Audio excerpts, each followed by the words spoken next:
আমরা সবাই তো জানি প্রেগন্যান্সির সময় পুষ্টি কতটা জরুরি মা আর শিশু দুজনের জন্যেই। কিন্তু প্রশ্ন হলো, এই যে বাড়তি চাহিদা, এটা মেটানোর সবচেয়ে ভালো উপায়টা কি?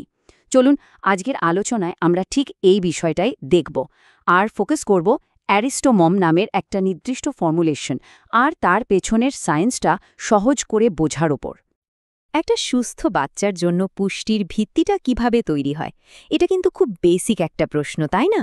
আর এই প্রশ্নটা আরও বেশি জরুরি হয়ে ওঠে যখন একজন মা প্রেগন্যান্সি বা ল্যাকটেশনের সময়টার মধ্যে দিয়ে যান। কারণ তখন তার শরীরে যে পরিমাণ পরিবর্তন আসে সেটা এক কথায় অসাধারণ। তো আসল চ্যালেঞ্জটা কিন্তু এখানেই শুরু হয়। ব্যাপারটা হলো, ওই সময়ে মায়ের শরীর শুধু নিজের জন্য পুষ্টি নিচ্ছে না, একই সাথে গর্ভের শিশুর বেড়ে ওঠার জন্য কাজ করছে। ফলে বোঝাই যাচ্ছে পুষ্টির চাহিদাটা স্বাভাবিকের চেয়ে অনেক অনেক বেড়ে যায়। আচ্ছা, এই এক্সট্রা পুষ্টির দরকারটা কেন? কারণটা খুবই সিম্পল কিন্তু অসাম গুরুত্বপূর্ণ। মা এবং শিশু দুজনেরই সুস্থ থাকাটা নিশ্চিত করা।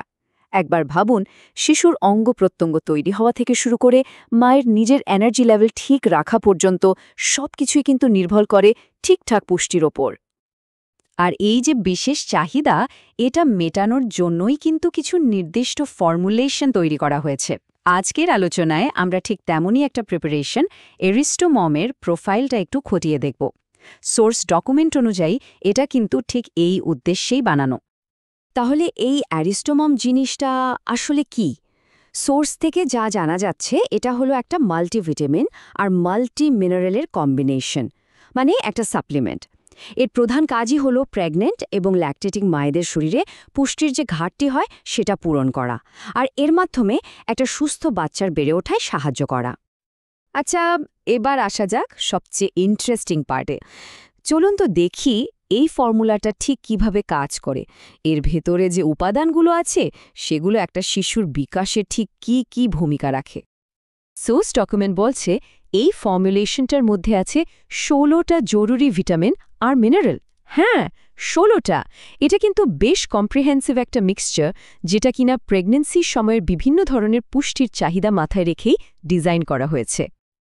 এই ১৬টা উপাদানের মধ্যে কয়েকটা তো আবার বিশেষভাবে জরুরি, যেমন ধরুন আয়োডিন। এটা কেন জরুরি? কারণ এটা বাচ্চার ব্রেন, চোখ আর শোনার ক্ষমতা, এই গুরুত্বপূর্ণ অঙ্গগুলোর ঠিকঠাক ডেভেলপমেন্টের জন্য একদম অপরিহার্য। এরপর যেটা কথা না বললেই নয়, সেটা হলো ফলিক অ্যাসিড। প্রেগন্যান্সির সময় এটা নিয়ে কিন্তু প্রচুর আলোচনা হয়। সোর্স থেকে আমরা জানতে পারছি যে প্রেগন্যান্সির আগে থেকে এবং প্রেগন্যান্সির সময় এটা নিলে বাচ্চার ব্রেন বা স্পাইনাল কর্ডে যে জন্মগত ত্রুটি হয় সেটার ঝুঁকি অনেকটাই কমানো সম্ভব। আর হ্যাঁ, ভিটামিন ডি কে তো বাদই দেওয়া যাবে না। এর মেইন কাজটা কি? শরীরে ক্যালসিয়াম অ্যাবজর্ব করতে হেল্প করা, আর এই ক্যালসিয়ামটাই তো বাচ্চার হাড়ের ঠিকঠাক গঠন আর বেড়ে ওঠার জন্য সবচেয়ে দরকারি। এটা কিন্তু দারুণ একটা এক্সাম্পল যে কিভাবে এইসব উপাদানগুলো একসাথে একটা টিম হিসাবে কাজ করে।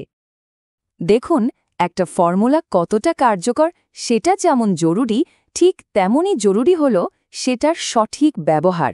তো চলুন এবার এর ব্যবহার আর ডোজ নিয়ে একটু জেনে নেওয়া যাক। সোর্স অনুযায়ী নিয়মটা বেশ সোজাসাপটা, দিনে 2টো ট্যাবলেট খাবারের সাথে। কিন্তু এখানে সবচেয়ে জরুরি বিষয় হলো ৩ নম্বর পয়েন্টটা।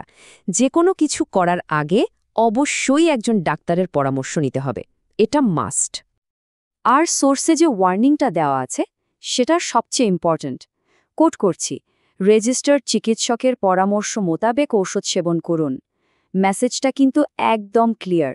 ডাক্তারের পরামর্শ ছাড়া এই ধরনের সাপ্লিমেন্ট নেওয়া একদমই উচিত না। যে কোনো মেডিসিন বা সাপ্লিমেন্টের ক্ষেত্রেই সেফটি হলো ফার্স্ট প্রায়োরিটি। চলুন অ্যারিস্টোমমের সেফটি নিয়ে কী তথ্য আছে সেটা এক ঝলকে দেখে নেওয়া যাক। সেফটির ব্যাপারে মূলত 2টো জিনিস মাথায় রাখতে হবে। 1, সাইড এফেক্টস। সোর্স বলছে যে ক্লিনিক্যালি সিগনিফিক্যান্ট, মানে তেমন কোনো বড়সড় পার্শ্ব প্রতিক্রিয়া এর নেই। আর 2, কাদের এটা এড়িয়ে চলতে হবে। সোজা কথায়, যাদের এই ফর্মুলার কোনো একটা উপাদানে অ্যালার্জি বা হাইপারসেন্সিটিভিটি আছে তাদের জন্য এটা নয়। আর একদম শেষে, কয়েকটা খুব জরুরি সতর্কতা মনে রাখতে হবে। এটা শুধুমাত্র রেজিস্টার্ড ডক্টরের প্রেসক্রিপশন দিয়ে পাওয়া সম্ভব। আর এটা স্টোর করার নিয়মগুলোও কিন্তু খুব ইম্পর্ট্যান্ট। শুকনো আর ঠান্ডা জায়গায় রাখতে হবে, আলো থেকে দূরে, আর অবশ্যই বাচ্চাদের নাগালের বাইরে। তো এই পুরো আলোচনাটা আমাদের একটা আরও বড় প্রশ্নের সামনে এনে দাঁড় করায়, তাই না? জীবনের একদম শুরুর দিকে, মানে ভ্রূণ অবস্থা থেকে শৈশব পর্যন্ত এই রকম টার্গেটেড নিউট্রিশন একটা শিশুর ভবিষ্যতের স্বাস্থ্যকে আসলে কতটা গভীরভাবে শেপ করতে পারে, এটা কিন্তু ভাবার মতো একটা বিষয়।